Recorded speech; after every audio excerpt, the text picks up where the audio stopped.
So for our first application, we're going to ask how long to the nearest tenth of a year will it take for $500 to grow to $4,500 at 7.5% annual interest that compounds monthly.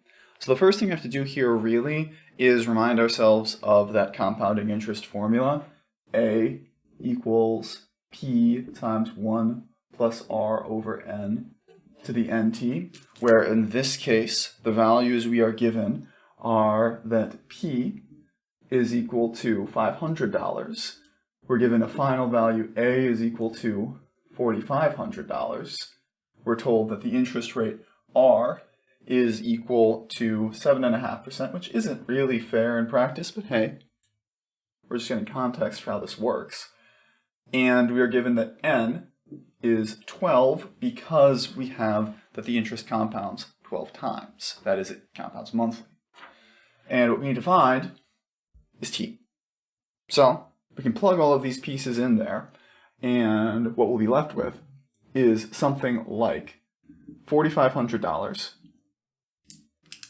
is equal to $500 times 1 plus 0.075 over 12 raised to the power 12t, and we just need to solve for t, where this is actually one of those exponential equation type forms we saw earlier, and in this case, it's the one where we don't have two things on both sides. You're going to need to do something in terms of a natural logarithm here, because this base is going to end up being something weird looking. Anyway, let's get started on this. What we're going to do first is divide out the dollars. So we will be left with, instead, 9 equals 1.00625 raised to the power 12t. Very, very funky base. I don't want to deal with log base 1.000625. I'm just going to use the natural logarithm because the natural logarithm works just as well as any other.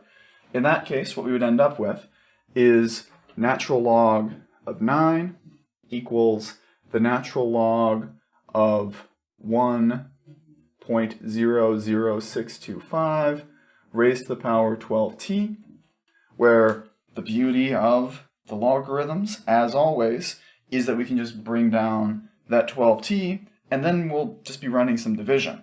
So I'm going to bring down the 12t. We'll have natural log of 9 equals 12t, equals, equality is important here, the natural logarithm times the natural logarithm, of 1.000625. There are a lot of zeros here, it's easy to misplace one.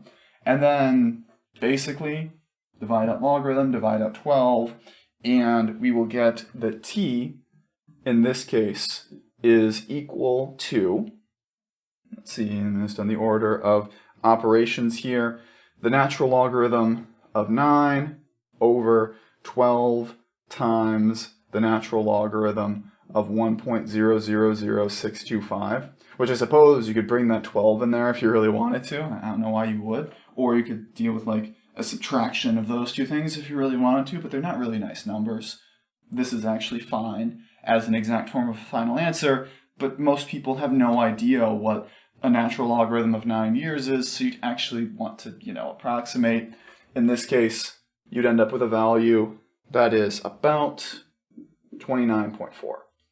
So you could say that it would take just under 30 years for an investment that starts at $500 to reach $4,500 given that interest scheme. It's not exactly a magic bullet there in terms of being able to make all your money on compounding interest, but hey, it's still 9 times as much. That's better than none. Where if you really want to make money in these sort of things, you need to invest in a thing called an annuity instead, but that's a different topic for a different class. Anyway, let's get one more application here where instead we're going to look at things in terms of logarithms.